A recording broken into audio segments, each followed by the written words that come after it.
Yo, what's up, Serpa Squad? Tanner here, and I'm building another Nano Paludarium. This project is different though. Rachel O'Leary asked me to participate in the Scaping from Scraps challenge, where you have to scape exclusively with materials from around the house. Sure, I do that all the time, but I almost always buy an element or two to complete the build. Not for this one though. Let's scape from scraps. I'll do a little recap before we start. Back in August of 2019, I transformed this 5.5 gallon Aquarium aquarium into a rimless Paludarium style tank. It was used to make the Pond Themed Riparium, which I think was a neat little project. I'll link that video up in a card. Although I like that setup, I recently came up with a better idea that I think will look incredible. As such, the Riparium was taken apart and I saved the materials for other projects or this one. Before getting started, I wanted to make a few modifications to the tank. You'll notice that I scraped up the viewing panel pretty badly. I also think the silicone beads on the front are larger than they need to be. To fix both of these issues, I'll simply replace the front pane of glass. To remove the existing one, I'll use a razor scraper. First, I removed the seam on the inside of the tank. It would have been nice to just remove the sections in the front, but new silicone doesn't stick well to old silicone. We'll need to redo the entire inside seam. Once that was removed, I cut through the seam between the pieces and removed the glass. Let's cut out a new one. For that, I have a scrap piece with a broken edge, which otherwise isn't good for much. I also have a glass cutting wheel, lubricating oil, 2 rollers, a spring clamp, cut resistant gloves, and safety glasses. I set one of the rollers on the glass as the straight edge and made my measurements. The edge closest to me was clamped down, and I double checked the measurements. I oiled the cutting tool so it rolls easily and to keep the glass from fusing back together once it's scored. It was first lightly rolled over the glass to distribute the oil. Then I applied even downward pressure with a single pass to create the scored line. The glass was moved to the edge of the table and snapped along the scored line. The one side didn't snap on the line, but luckily I don't need the entire length of glass. I repeated the process to get the glass down to the desired width. Before doing anything else, I'll sand the edges with 150 grit sandpaper so it's safe to handle with bare hands. I sprayed the sandpaper with water to eliminate dust particles and sand it away. It doesn't take much, just enough to remove the sharp edges. With the edges buffed out, I rinsed the glass to remove any debris. The end result was a clean piece of glass, free of scratches, ready to be attached to the tank. Prior to that, I'll tape everything off with frog tape. I added strips of tape to the newly cut piece and to the tank for consistent beads of silicone.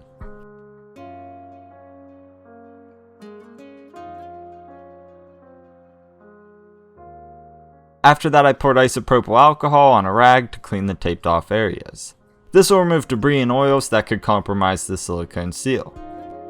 As usual, I'll use GE Silicone 1 to seal the tank. This is a tube I've used previously. I turned the tank on its back and applied silicone along the taped off areas. Then it was applied along the edges of the front and the new piece of glass was pressed in place. It was also taped down. I went around and smoothed the beads with my finger. Lastly, I carefully removed the tape. The tank was left to sit for 24 hours while the silicone cured. After that, the tank was turned upright, the anchoring tape was removed, and I scraped off any excess silicone. Now we have a pristine tank to work with. Since this will be a Paludarium, you can imagine we need to move some water. For that, I'll use a spare mini 50 gallon per hour pump and a length of leftover 3/8 inch vinyl tubing. With the addition of these items, I also need to make a filter compartment of sorts. For that, I'll use the piece of glass we removed from the tank earlier. I scraped off any remaining silicone and measured the tank. I cut the piece to the appropriate height and then down the middle. The end result being 2 pieces of glass that are the same height, with one being slightly wider than the other. I'm not stopping there though. I also need to drill a few holes in the glass. For that, I have diamond tipped hole saws and duct seal putty. I formed the putty into a ring on the glass, filled it with water, and drilled the holes.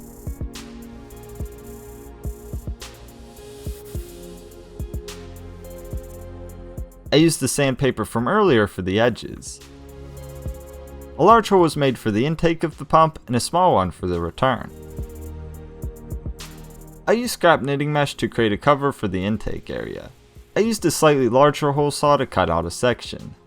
I put silicone around the opening and pressed the mesh into it. Silicone was then applied to the edges of the glass. The pieces were pressed into the tank. Since they're small, the silicone is tacky enough to keep them situated. I applied more silicone along the edges. You won't see this area, so it's fine if it looks a little sloppy. This was also left to cure for 24 hours. Everything turned out nicely. I put the pump down through the compartment. I also want to create a buffer area between the scape and the mesh screen.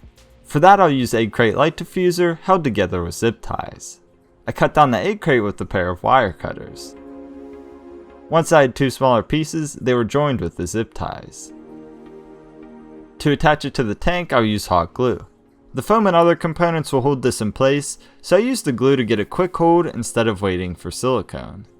Now we're ready to scape. For hardscape, I have sandstone river rocks and pine spiderwood. 3 of these came from the old Blue Dream shrimp tank.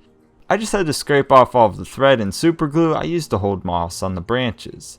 The others I had on deck for a future build, which ended up being this one. To hold it all in place, I used Great Stuff Gaps and Cracks expanding foam. This was one I used from the recent patio pond build. Luckily it had the reusable dispenser on it, so I could get a second use out of it. Anyway, I went on to scape the tank with the spiderwood. I want this scape to have a lot of climbing areas for the shrimp. With that in mind, I situated the branches so that all of the roots will be in the water portion of the setup. Once I got a decent formation in place, I turned the tank on its side. From there I placed some of the larger stones between the branches and along the background. These elements will act as a base for my scape. I'm not concerned about details at this point, I'm simply placing the largest elements. With everything in place, I applied foam between the objects to anchor it all.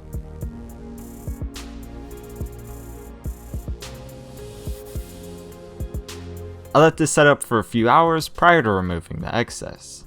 Once the foam cured, I removed undesirable sections.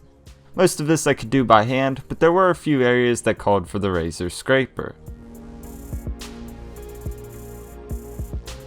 Now that the background is secure, I want to give the waterfall a test run. I filled the tank up and turned on the pump. The vinyl tube was directed to various spots to determine where the waterfall would look best.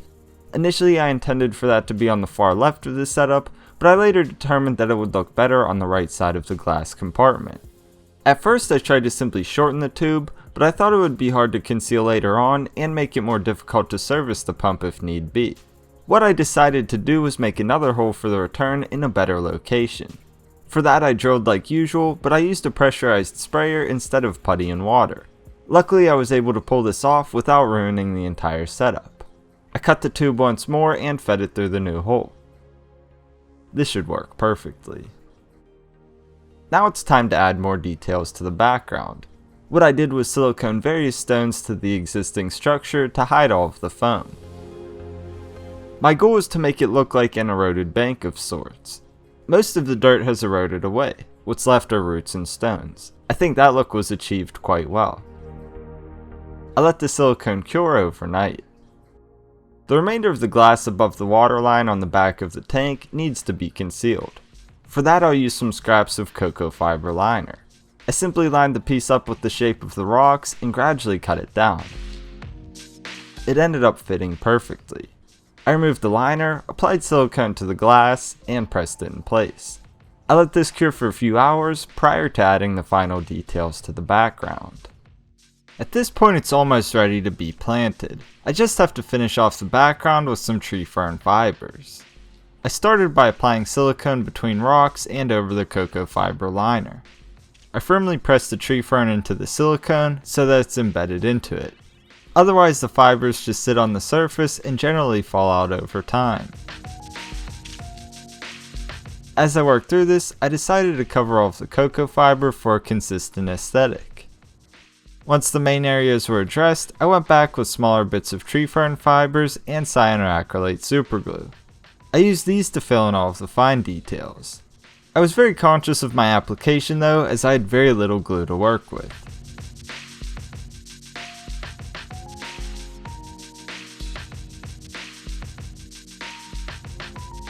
To finalize the background, I reattached a piece of wood that fell out earlier.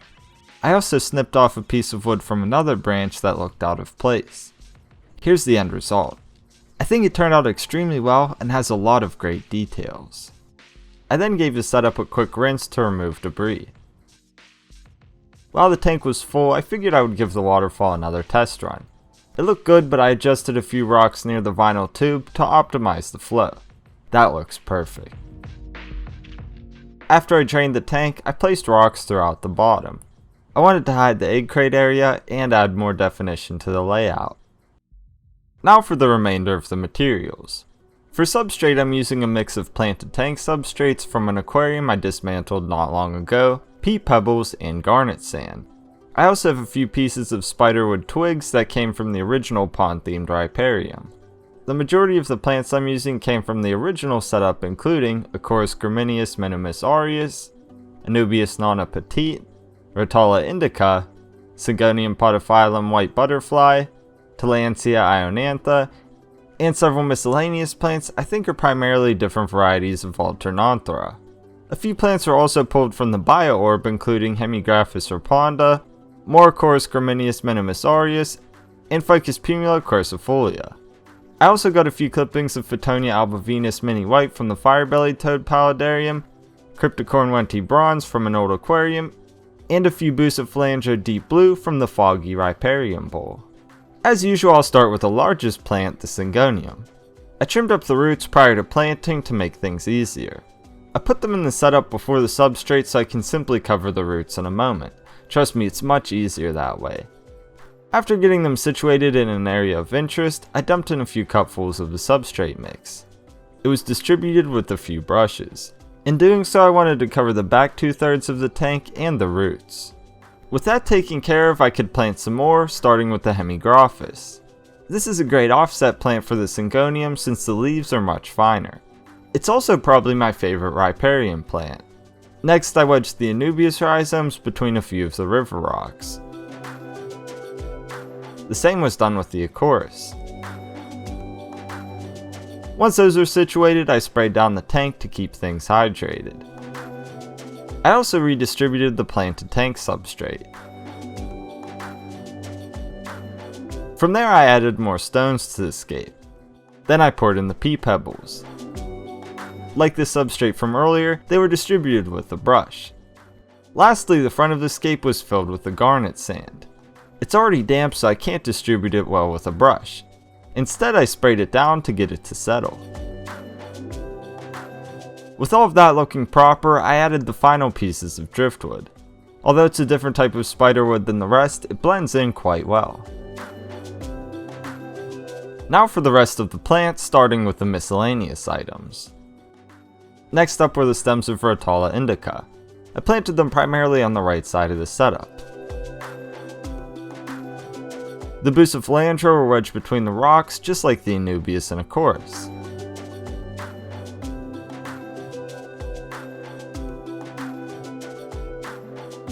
Let's go above the rim and add the Tillandsia. To do so, I simply superglued them to the branches. This is a quick and easy solution that actually does quite well for the plants.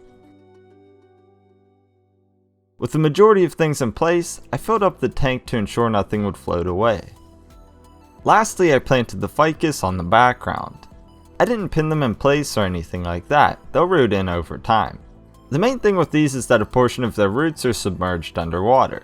If you don't do this, the plant will quickly wither away. We're in the home stretch, just a few minor things and it's done. I taped a piece of black paper to the back of the tank to give the illusion that the background crevice keeps going beyond what you can see. I also have some spare filter media for mechanical filtration and black lava rocks for additional surface area for beneficial bacteria.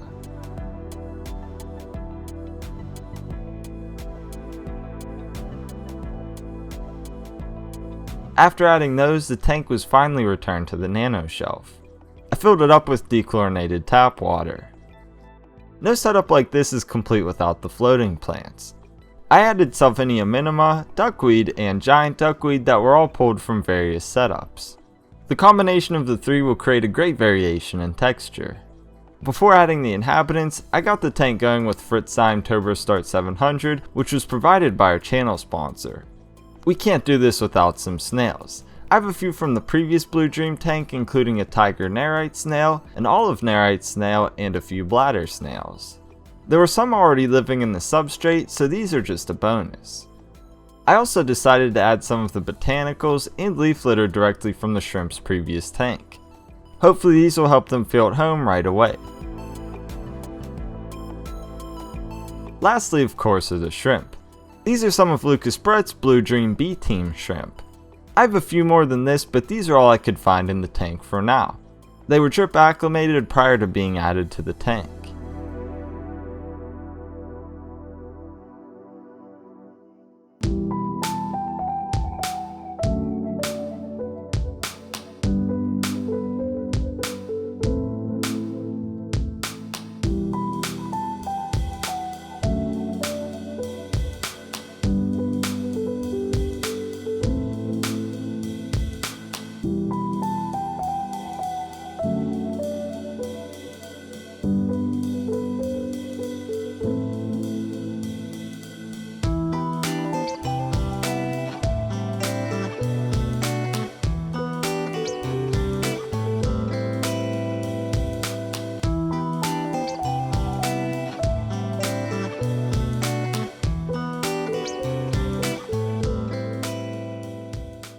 There you have it, the new and improved Blue Dream Shrimp Paludarium. I think it's a really neat looking setup that truly shows how big you can go on such a small scale. I tried to incorporate a lot of details and little textures that make this setup look bigger than it actually is. I also kept the shrimp in mind throughout the entire build. They'll make great use of all of the nooks, crannies, and different climbing areas. Something else I like is that the tank primarily uses earth tone colors, which is what you would see in nature. There's a time and place for high contrast scapes, but I honestly feel like they're a little outplayed. Typically I would only want to add shrimps to a well established setup. I made an exception for this one though, since the majority of materials came from seasoned aquariums and since we added bacteria. The shrimp appear to like their new home, so I think it will be just fine. Other than the snails, nothing else will live in this tank. This is a shrimp only scape and I think it showcases them perfectly. I know that many were setting limitations on what they could do for the Scaping from Scraps challenge, in addition to only using scrap materials. I could have done that too, but my goal is to make the best setups I possibly can. Therefore, my only limitation was using items I already had at home. I didn't want to make something just for the sake of making it. My shrimp needed a new home, and I took the opportunity to make something for them within the confines of the challenge. Would you even know that was the case by looking at it though? Anyway, I had an awesome time making this one, and I'm so glad that I did. Be sure to check out the scrapscape hashtag to see what other creators are doing.